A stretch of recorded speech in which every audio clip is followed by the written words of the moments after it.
কে সেই মহাবীর যাকে স্বয়ং রাসূলুল্লাহ সাল্লাল্লাহু আলাইহি সাল্লাম উপাধি দিয়েছেন আল্লাহর তরবারি, যার নামে নামকরণ করা হয় বাংলাদেশের প্রতিরক্ষা বাহিনীর শাখার পাকিস্তানের ট্যাঙ্কে, যে হারেনি কোনো যুদ্ধে?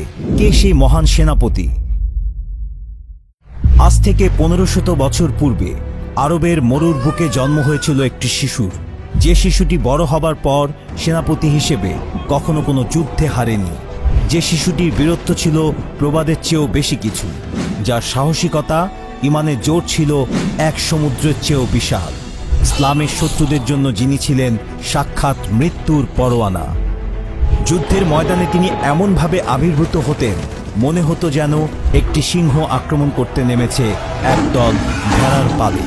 রাসূল সাল্লাল্লাহু আলাইহি সাল্লাম যাকে ডাকতেন সাইফুল্লাহ নামে, যার অর্থ আল্লাহর তরবারি।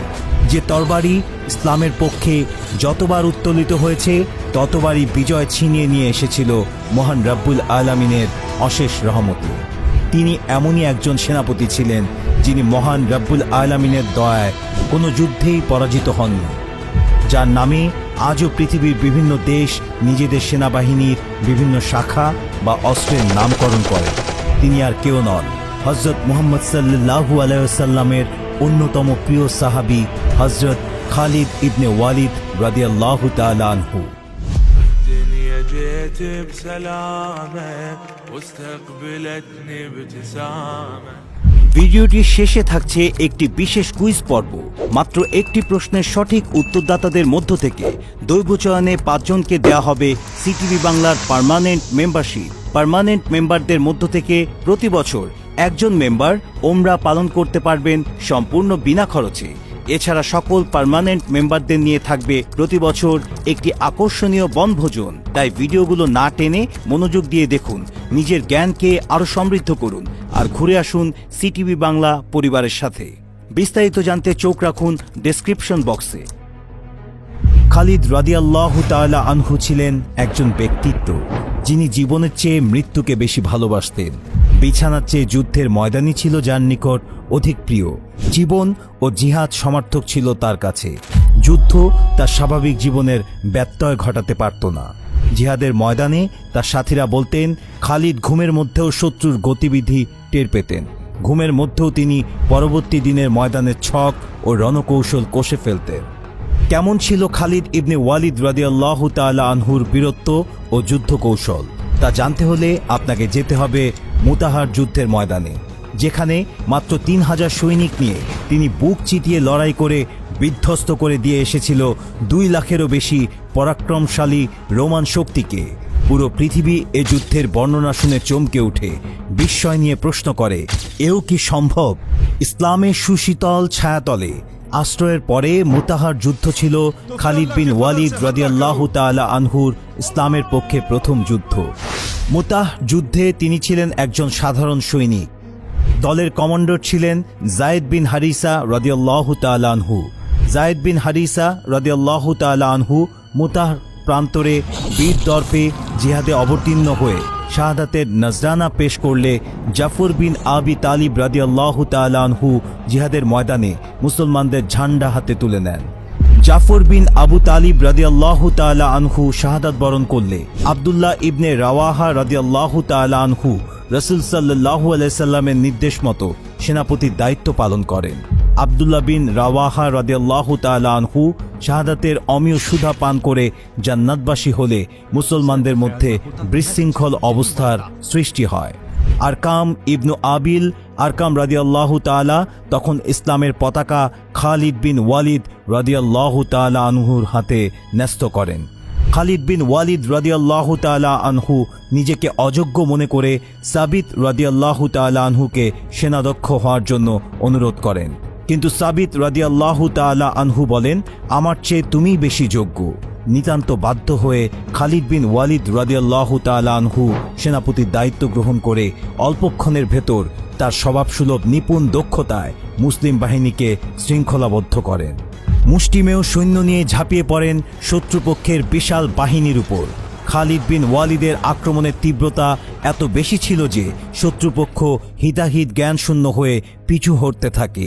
এই যুদ্ধে খালিদ বিন ওয়ালিদ রাদিয়াল্লাহু তাআলা আনহুর হাতে একে একে 9টি তলোয়ার ভেঙে চুরমার হয়ে যায় শত্রুর মোকাবেলায়।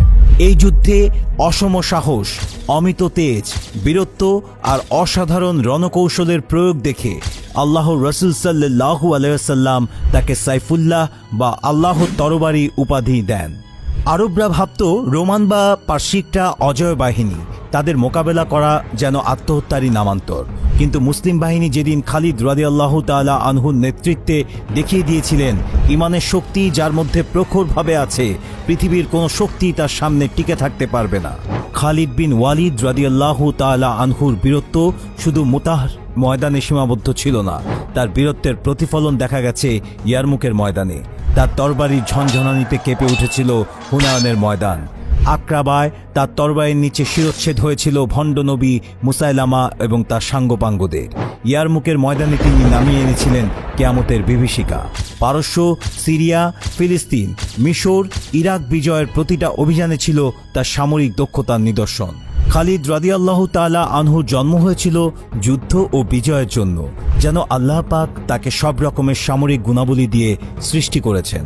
তার সমরাস্ত্রের জ্ঞান, যুদ্ধনীতি, যুদ্ধ পরিচালনা কৌশল, যুদ্ধের ময়দান ও তার আশপাশ এলাকা সম্পর্কে পূর্ব ধারণা লাভ, শত্রুদের পর্যবেক্ষণের ক্ষমতা, গুপ্তচর বা স্কাউটদের বিচক্ষণতার মাধ্যমে প্রতিষ্ঠিত করা সহ যুদ্ধ জয়ের অভূতপূর্ব সকল কৌশল ও প্রয়োজনীয় যোগ্যতাসমূহ তাকে করেছিল দুনিয়ার সর্বোচ্চ জেনারেলের আসনে অধিষ্ঠিত।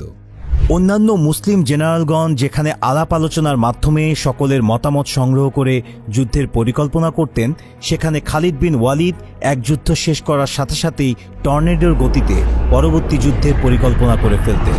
তার প্রতিটি পরিকল্পনাই ছিল নিখুঁত, দক্ষ এবং মজবুত। যুদ্ধ সম্পর্কে তার এই বিচক্ষণতার সমকক্ষ অন্য আর কোনো জেনারেলের মধ্যে ছিল না। আবু ওবায়দা, ইকরামা বিন আবু জাহেল, মুয়াবিয়া বিন আবু সুফিয়ান, জুবায়ের রাদিয়াল্লাহু তাআলা আনহু, বদর, উহুদের সাহাবীগণ সহ তখনকার সময়ের অনেক বিখ্যাত সাহাবীদের খালিদ বিন ওয়ালিদ রাদিয়াল্লাহু তাআলা আনহুর নেতৃত্বে আল্লাহ সুবহানাহু তাআলার যুদ্ধের ময়দানে শরীক করেছিলেন, যাদের অন্তরের দৃঢ়তা ছিল মানব ইতিহাসের সবচেয়ে উঁচুতে। এইরকম খাঁটি বিশুদ্ধ অন্তর্ধারীদের আল্লাহ পাক খালিদ বিন ওয়ালিদের পেছনে যুদ্ধের ময়দানে সমবেত করেছেন, আর এই জন্যেই তিনি পৃথিবীর যুদ্ধ জয়ের ইতিহাসে সর্বশ্রেষ্ঠ সাফল্য লাভে ধন্য হয়েছেন এবং শ্রেষ্ঠতম মর্যাদাবান জেনারেলে উপনীত হতে সক্ষম হয়েছেন। খালিদ বিন ওয়ালিদ রাদিয়াল্লাহু তাআলা আনহু এর নেতৃত্বে সংঘটিত প্রতিটি যুদ্ধে মুসলমান সৈন্যের তুলনায় শত্রুর সংখ্যা সবসময় 3, 4, 6 গুণ বেশি ছিল। তারপরও সকল যুদ্ধে মুসলমানগণ জয়লাভ করেন, আর এর মূল কারণ ছিল খালিদ বিন ওয়ালিদ এবং সকল মুসলিমদের ভরসা ছিল একমাত্র আল্লাহ পাকের উপর। তাদের একমাত্র লক্ষ্য ছিল আল্লাহ পাকের সন্তুষ্টি অর্জন, না জগতের মাল সম্পদ অর্জন, আর না কোনো গৌরব কিংবা নেতৃত্ব লাভ। এসবের কোনো মোহ তাদের স্পর্শ করতে পারেনি বলেই তারা জীবন বাজি রেখে ঝাঁপিয়ে পড়েছেন শত্রুর মোকাবেলায়। হয় শাহাদাতের অমীয় সুধা পান, নয়তো বিজয়ের মালা গলে ধারণ। এই যাদের স্বপ্ন, এই যাদের চেতনা, তাদের থামিয়ে রাখে সাধ্যকার, তাদের দমাতে পারে কোন সে শক্তি? আনুমানিক 592 খ্রিস্টাব্দ বনি মাখজুমের গোত্রপ্রধান আল ওয়ালিদের ঘর আলো করে জন্ম নেন ইতিহাসের এই শ্রেষ্ঠ সমন্বয়ক। মক্কার কুরাইশদের অভিজাত 3 গোত্রের একটি ছিল বনি মাখজুম, যাদের দায়িত্ব ছিল যে কোনো যুদ্ধের অভিযানে সামনে থেকে নেতৃত্ব দেয়া ও শত্রুর আক্রমণ প্রতিরোধ সহ কুরাইশদের নিরাপত্তা নিশ্চিত করা। ফলে এই গোত্রের প্রত্যেকেই বেড়ে উঠত এক একজন দক্ষ যোদ্ধা হয়ে। কুরাইশদের অভিজাত গোত্র পরম্পরা অনুযায়ী শিশু খালিদ বিন ওয়ালিদকে পাঠিয়ে দেওয়া হয় মরুভূমির এক বেদুইন পরিবারের কাছে দুধমাতার তত্ত্বাবধানে। মরুভূমির বৈরী পরিবেশে পৃথিবীর আলো বাতাসের সাথে পরিচিত হন খালিদ। 5-6 বছর বয়সে ফিরে আসেন নিজ পরিবারে। এরপর শুরু হয় কুস্তি, অশ্বচালনা, উট চালনা, অস্ত্র চালনা আর যুদ্ধের প্রশিক্ষণ। ধর্নাঢ্য পরিবারের সন্তান হওয়ায় খালিদকে কখনোই রুটি রুজির ব্যাপারে ভাবতে হয়নি। ফলে সমর বিদ্যায় হয়ে ওঠে তার ধ্যান জ্ঞান, চালিয়ে যান কঠোর প্রশিক্ষণ। এরূপ অধ্যবসায়ের ফল পেতে খুব বেশি সময় লাগেনি। বয়স বাড়ার সাথে সাথে মক্কাবাসীর মুখে মুখে ছড়িয়ে পড়ে তার বীরত্ব আর শৌর্য বীর্যের কথা। খালিদ বিন ওয়ালিদের জন্মেরও বহুকাল আগে থেকে কুরাইশ বংশ ছিল মক্কা ও পার্শ্ববর্তী অঞ্চলগুলোতে একচ্ছত্র ক্ষমতার অধিকারী। অন্যান্য গোত্রগুলো সহসাই তাদের বিরোধিতা করত না। তবে হযরত মুহাম্মদ সাল্লাল্লাহু আলাইহি সাল্লামের নবুয়ত প্রাপ্তির পর হঠাৎ করেই বিপর্যয় নামে বহু পুরনো কুরাইশ আধিপত্যে। মুহাম্মদ সাল্লাল্লাহু আলাইহি সাল্লাম প্রকাশ্যে ইসলাম ধর্মের ব্যাপারে জানালে হাতে গোনা কয়েকজন বাদে সকলেই ঘোর বিরোধিতা করে। এক সময় এই বিরোধিতা চরম পর্যায়ে পৌঁছালে মদিনা হিজরতে বাধ্য হন মুহাম্মদ সাল্লাল্লাহু আলাইহি সাল্লাম এবং সেখান থেকেই প্রকাশ্যে ইসলামের দাওয়াত দিতে শুরু করেন। কিছুদিন পরেই দেখা গেল মদিনা সহ পার্শ্ববর্তী অঞ্চলসমূহের বেশিরভাগ মানুষই ইসলাম ধর্ম গ্রহণ করেছেন। দিনকে দিন মুসলিমদের সংখ্যা বাড়তে থাকে, এমনকি মক্কা থেকেও লোকজন দলে দলে মদিনায় গিয়ে ইসলাম গ্রহণ করতে শুরু করেন। ক্রমাগত মুসলিমদের সংখ্যা বাড়তে থাকায় চিন্তায় পড়ে যায় অমুসলিম কুরাইশরা। তাই তারা মুহাম্মদ সাল্লাল্লাহু আলাইহি সাল্লাম ও ইসলাম ধর্মের অগ্রগতি রোধ করতে যুদ্ধের পথ বেছে নেয়। ফলে মুসলিম বাহিনী ও কুরাইশদের মাঝে বেশ কিছু যুদ্ধ সংঘটিত হয়। নবী মুহাম্মদ সাল্লাল্লাহু আলাইহি সাল্লাম চূড়ান্তভাবে মক্কা বিজয়ের আগ পর্যন্ত এরকম সবকটি যুদ্ধে বনি মাখজুম গোত্রের বীর যোদ্ধা খালিদ বিন ওয়ালিদের অবস্থান ছিল মুসলমানদের বিরুদ্ধে। 628 খ্রিস্টাব্দ মুহাম্মদ সাল্লাল্লাহু আলাইহি সাল্লাম মন স্থির করলেন ওমরা পালন করতে মক্কায় গমন করবেন। শীঘ্রই প্রস্তুত হলো কাফেলা। 1400 সাহাবী ও কোরবানির পশু নিয়ে মক্কার উদ্দেশ্যে রওনা হন মুহাম্মদ সাল্লাল্লাহু আলাইহি সাল্লাম। মুসলমানদের আগমনের খবর ছড়িয়ে পড়লে কুরাইশগণ ভীত সন্ত্রস্ত হয়ে পড়ে। তারাও 300 সদস্যের এক বাহিনী প্রেরণ করেন যেন প্রতিমধ্যে সেই কাফেলা রুখে দেয়া যায়। এই বাহিনীর নেতৃত্বে ছিলেন খালিদ বিন ওয়ালিদ। হযরত মুহাম্মদ সাল্লাল্লাহু আলাইহি সাল্লাম কুরাইশদের সাথে সংঘাতে জড়াতে চাননি, চেষ্টা করেন বিকল্প পথে মক্কায় পৌঁছাতে, কিন্তু খালিদের বুদ্ধিমত্তার কারণে তা সম্ভব হয়নি। ফলে দুপক্ষের সমঝোতায় স্বাক্ষরিত হয় ঐতিহাসিক হুদায়বিয়ার সন্ধি। মুসলিমরাও সে বছর ওমরা না করেই মদিনায় ফিরে যায়। তবে চুক্তি অনুযায়ী পরের বছরই জিলকদ মাসে মক্কা এসে হজ পালন করতে পেরেছিলেন তারা। এসবের পর খালিদের মনে হঠাৎ করে নতুন ভাবনার উদয় হয়। আসলে তিনি ছোটকাল থেকেই আরব পৌত্তলিকদের ধর্মে খুব একটা বিশ্বাসী ছিলেন না। হযরত মুহাম্মদ সাল্লাল্লাহু আলাইহি সাল্লাম ও তার প্রচারিত ধর্মকে দীর্ঘদিন ধরে পর্যবেক্ষণ করছিলেন। সর্বশেষ হুদায়বিয়ার প্রান্তরে যুদ্ধ না করে কিছু অসম শর্ত মেনে নিয়ে মুসলিম বাহিনী মদিনায় ফিরে যাওয়ার ঘটনাও মুহাম্মদ সাল্লাল্লাহু আলাইহি সাল্লামের প্রতি শ্রদ্ধা বাড়িয়ে দেয় খালিদের মনে। বেশ কিছুদিন চিন্তাভাবনার পর খালিদ বিন ওয়ালিদ চূড়ান্ত সিদ্ধান্তে পৌঁছান তিনি ইসলাম ধর্ম গ্রহণ করবেন। मैं मुसलमान होने जा रहा हूं। 31 মে 629 খ্রিস্টাব্দ তিনি আরও দুজনের সাথে মদিনায় পৌঁছে ইসলাম গ্রহণ করলেন। তার ইসলাম গ্রহণ ছিল ইসলামী ইতিহাসের নতুন এক অধ্যায়ের সূচনা। ইসলাম গ্রহণ করার পর খালিদ বিন ওয়ালিদ রাদিয়াল্লাহু তাআলা আনহু ছোট বড় প্রায় 100-র বেশি যুদ্ধে অংশগ্রহণ করেন। মহান রাব্বুল আলামিনের দয়ায় কোনো যুদ্ধেই তিনি পরাজিত হননি। একটা সময় লোকেরা ভাবতে শুরু করলো তারা খালিদের কারণেই যুদ্ধে জয়লাভ করছে। খালিদ বিন ওয়ালিদ নেতৃত্ব না দিলে যুদ্ধে জয়লাভ করা সম্ভব হবে না। লোকদের এমন কুফরি চিন্তাভাবনা বদলানোর জন্য হযরত ওমর ফারুক রাদিয়াল্লাহু তাআলা আনহু খলিফা থাকাকালীন খালিদ বিন ওয়ালিদকে মুসলিম বাহিনীর সেনাপ্রধানের দায়িত্ব থেকে সরিয়ে হযরত আবু উবায়দা রাদিয়াল্লাহু তাআলা আনহুকে সেনাপ্রধান হিসেবে নিয়োগ দিয়েছিলেন। মানুষ বিশ্বাস করত খালিদ বিন ওয়ালিদ কোনো সাধারণ মানুষ নন, তিনি অতি মানব। মানুষের এই বিশ্বাস জন্মেছিল একটি ঘটনার মধ্য দিয়ে। পারস্য আক্রমণের সময় খালিদ বিন ওয়ালিদ সিরিয়ার একটি কেল্লা অবরুদ্ধ করে রেখেছেন। এটি ছিল খ্রিস্টানদের একটি কেল্লা। দীর্ঘ অবরোধের পর কেল্লাবাসী দিশেহারা হয়ে পড়লেন এবং তারা সন্ধির প্রস্তাব দিলেন। এজন্য তারা নিজেদের দলপতিকে খালিদ রাদিয়াল্লাহু তাআলা আনহুর কাছে পাঠালেন। দলপতি যখন খালিদ রাদিয়াল্লাহু তাআলা আনহুর কাছে এলেন তখন তিনি লক্ষ্য করলেন দলপতির হাতে ছোট্ট একটি শিশি। জিজ্ঞেস করলেন এই শিশির মধ্যে কি, কেন এনেছেন এটি? সে জানালেন এটা বিশেষ শিশি, এজন্য নিয়ে এসেছি। যদি সন্ধি আলোচনায় সফল হই তাহলে আর কোনো কথাই নেই, কিন্তু যদি ব্যর্থ হই তাহলে আমার এই ব্যর্থ মুখ নিজের জাতিকে দেখাবো না, বরং বিষ পান করে আত্মহত্যা করব। দ্বীনি দাওয়াতই ছিল সাহাবায়ে কেরামের আসল কাজ। হযরত খালিদ ইবনে ওয়ালিদ রাদিয়াল্লাহু তাআলা আনহু তাই মুহূর্তের মধ্যে ভেবে নিলেন দ্বীনের দাওয়াত পেশ করার এই তো মোক্ষম সময়। এই ভেবে তিনি দলপতিকে বললেন, একজন মানুষ এই বিষ পান করার সঙ্গে সঙ্গে মারা যাবে, এটাই তো তোমার বিশ্বাস? দলপতি বললেন, অবশ্যই।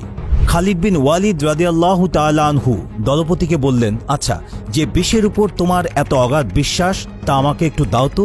দলপতি শিশিটি খালিদ রাদিয়াল্লাহু তাআলার হাতে দিলেন। তিনি শিশিটি নিয়ে বললেন, দেখো, আসলে জগতের কোনো কিছুতেই কোনো ক্ষমতা নেই। আল্লাহ যখন কোনো কিছুর মধ্যে কোনো ক্ষমতা দান করেন তখনই সে ক্রিয়াশীল হতে পারে, এর পূর্বে নয়। আমি আল্লাহ তাআলার নামে দোয়া পড়ে তোমার এই বিশেষ শিশি পুরোটাই পান করছি, দেখো তাতে আমার মৃত্যু হয় কিনা। এই বলে তিনি পড়লেন, بسم الله الذي لا يضر مع اسمه شيء في الأرض ولا في السماء وهو السميع العليم। অতঃপর শিশির বিষ সবটুকু পান করলেন। আল্লাহ তাআলা তার কুদরতের কারিশমা দেখিয়ে দিলেন। দলপতি বিস্ময় ঝরা দৃষ্টিতে দেখল খালিদ রাদিয়াল্লাহু তাআলার কিছুই হলো না। তাই সে সঙ্গে সঙ্গে সে এবং তার দলের সকলেই মুসলমান হয়ে গেলেন।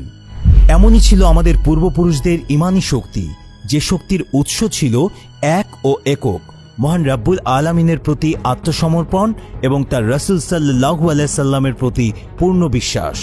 অথচ আফসোসের বিষয় যে আমরা সেই মহান পূর্বপুরুষদের ইতিহাস আজ ভুলে গেছি তাদের অবদানের কথা। আমরা জুলিয়াস সিজারের কথা জানি, আলেকজান্ডার দ্য গ্রেটের ইতিহাস জানি, নেপোলিয়নের গুণকীর্তন করি, কিন্তু জানি না আল্লাহর তরবারি হযরত খালিদ বিন ওয়ালিদের ইতিহাস, যিনি যুদ্ধের ময়দানে নামতেন শাহাদাতের তামান্না নিয়ে, কিন্তু শত্রুর তরবারি তাকে ঘায়েল করতে পারেনি। অবশেষে 52 বছর বয়সে তিনি মহান রব্বুল আলামিনের ডাকে সাড়া দিয়ে পরপারে পাড়ি জমান। মৃত্যুর আগে তিনি তার স্ত্রীকে ডেকে জিজ্ঞেস করেন, বলতো আমার শরীরে কতগুলো ক্ষত আছে? তার স্ত্রী উত্তর দেয়, হে মহান বীর, আপনার সমস্ত দেহেই তো আঘাতের চিহ্ন। তখন খালিদ বলেন, আল্লাহর কসম, প্রতিটা যুদ্ধে আমি এই তামান্না নিয়ে নামতাম যেন আজকে আমি শহীদ হই, অথচ আফসোস আমাকে বিছানায় শুয়ে থেকে মৃত্যুবরণ করতে হচ্ছে। তার কথা শুনে তার স্ত্রী তাকে এ বলে সান্ত্বনা দেন, হে আল্লাহর রসুলের প্রিয় বন্ধু, আল্লাহর রসুল আপনাকে আল্লাহর তরবারি উপাধি দিয়েছে। পৃথিবীর কার এমন ক্ষমতা আছে যে আল্লাহর তরবারিকে পরাজিত করে? স্ত্রীর কথা শুনে খালিদ রাদিয়াল্লাহু তাআলা আনহু প্রশান্তির নিঃশ্বাস ফেলেন এবং কিছুক্ষণ পরই ইন্তেকাল করেন। সময়ের পাতায় তখন ছিল 22 আগস্ট 642 সাল। সিরিয়ার হিমস শহরে তাকে দাফন করা হয়। তার কবরকে কেন্দ্র করে খালিদ বিন আল ওয়ালিদ মসজিদ নামে একটি মসজিদ রয়েছে। সিটিভি বাংলার পার্মানেন্ট মেম্বারশিপ বাছাই পর্বে আমাদের আজকের প্রশ্ন, রাসূল সাল্লাল্লাহু আলাইহি সাল্লাম খালিদ বিন ওয়ালিদ রাদিয়াল্লাহু তাআলা আনহুকে কি উপাধি দিয়েছেন? 1 সাইফুল্লাহ, 2 আসাদুল্লাহ, 3 ফারুক, 4 জাতুন নিকাতাইন বা জুন নুরাইন। মেম্বারশিপ বাছাই পর্বটি আমাদের সিটিভি বাংলা ফেসবুক পেজে লাইভ সম্প্রচার করা হবে। এছাড়াও সঠিক উত্তরটি রিপ্লাইয়ে সিটিভি বাংলার মেম্বারশিপ বার্তা পৌঁছে দেওয়া হবে ইনশাআল্লাহ।